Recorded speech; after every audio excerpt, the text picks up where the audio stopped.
महाराष्ट्र में नई सरकार 2 दिसंबर तक शपथ ले लेगी। फडणवीस को सीएम बनाए जाने की संभावना मजबूत हो गई है। वहीं सभी दलों के बीच विभागों का बंटवारा लगभग तय हो चुका है। 288 सीटों वाली विधानसभा में बीजेपी ने 132 सीटें जीती हैं, जो बहुमत से केवल 13 सीटें कम है। बीजेपी ने जोर देकर कहा कि इतने मजबूत प्रदर्शन के बाद मुख्यमंत्री पद उसी का होना चाहिए। शिवसेना, एनसीपी दोनों ने इस पर सहमति जताई है। बीजेपी शिंदे को दिल्ली में केंद्रीय मंत्री बनाने और उनके बेटे श्रीकांत शिंदे को महाराष्ट्र सरकार में मंत्री या उप मुख्यमंत्री बनाने का फॉर्मूला सुझा सकती है। हालांकि बीजेपी के कुछ सूत्रों ने यह भी कहा कि जातीय समीकरण को देखते हुए किसी और चेहरे को भी मौका दिया जा सकता है।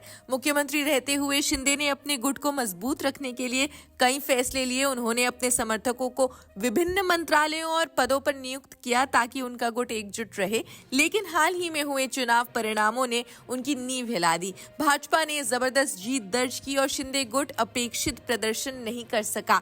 अब जब भाजपा का पलड़ा भारी है, शिंदे का मुख्यमंत्री पद भी खतरे में है। खबरें हैं भाजपा ने देवेंद्र फडणवीस को मुख्यमंत्री बनाने का फैसला लगभग पक्का कर लिया है। शिंदे को उप मुख्यमंत्री पद दिया जा सकता है, लेकिन राजनीति के जानकार इसे केवल एक कॉन्सोलेशन प्राइज बता रहे हैं। शिंदे के सामने सबसे बड़ी चुनौती है कि उप मुख्यमंत्री पद के पास कोई वास्तविक शक्ति नहीं होती। सरकार के सभी बड़े फैसले मुख्यमंत्री के हाथों में होते हैं। ये वही बात है जिसे शिंदे ने खुद अपने कार्यकाल में महसूस किया होगा।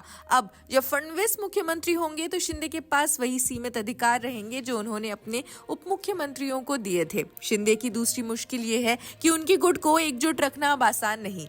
मुख्यमंत्री पद की ताकत के बिना वे अपने समर्थकों को कैसे संतुष्ट करेंगे, ये बड़ा सवाल है। जिन लोगों ने उनके साथ बगावत की थी, वे अब सवाल कर सकते हैं कि उनकी राजनीतिक यात्रा किस दिशा में जा रही है।